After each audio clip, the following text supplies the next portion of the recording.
You ever look at our financial system and think, man, this feels kind of fragile? Well, what if we could build local economies that didn't have to depend on banks or cash at all? It's a really powerful idea, and honestly, one that's getting more and more attention. It might sound a little out there, but this is already happening in communities all over the world. So in this explainer, we're going to dive into exactly how that works.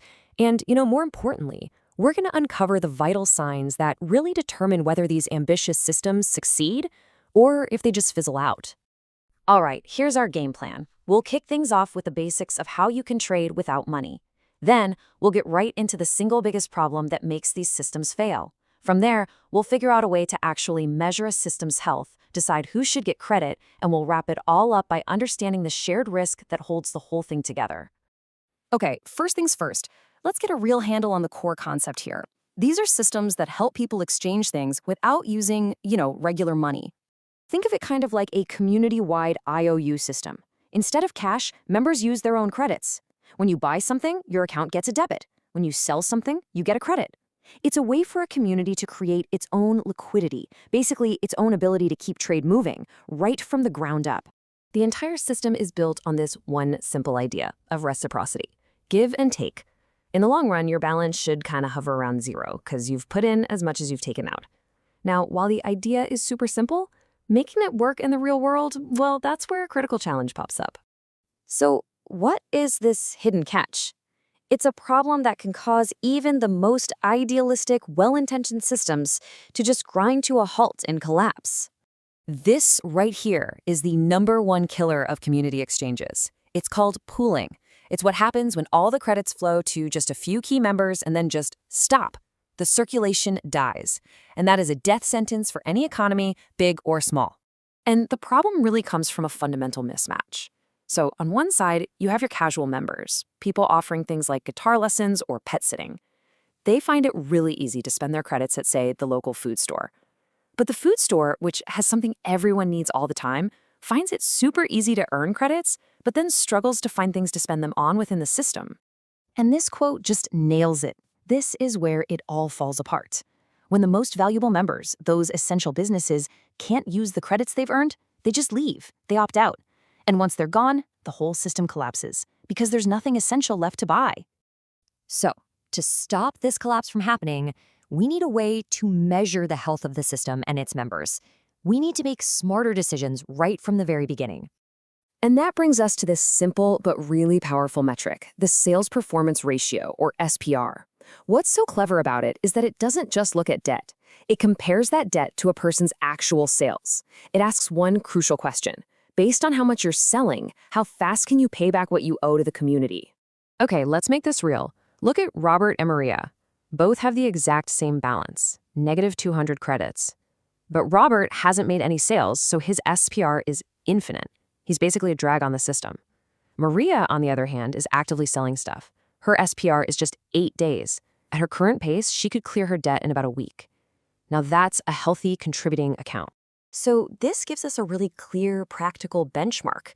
An SPR over 100 days is a huge red flag.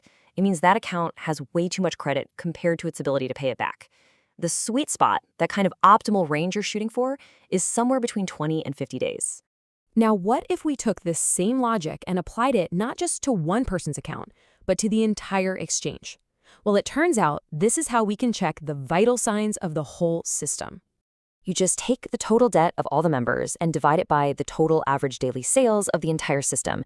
And boom, look at this. Alpha Exchange has a system-wide SPR of about 29 days. Very healthy. Beta Exchange, though, it has an SPR of almost 77 days. It's lagging. Its members are taking way too long to give back value. And just like with individual accounts, there's a Goldilocks zone for the whole system. Around 30 days is awesome. Over 100, and you're probably being way too liberal with credit and you're risking a big default. But if it's under 10 days, your rules might be too tight and you could be accidentally strangling trade before it can even get started. So this all leads us to the most important question, right? How do we use all this knowledge to proactively build a healthy system and stop that deadly pooling problem before it even starts? Well, the key is to be really strategic about who gets to create credit in the first place. See, the power to spend before you earn, it shouldn't just be given out equally to everyone. It should be given to the producers, those established local businesses that provide things people really need. The consumers, the more casual participants, should usually have to earn their credits first before they can spend them. A healthy system doesn't just guess about this stuff. It uses a rigorous, data-driven approach.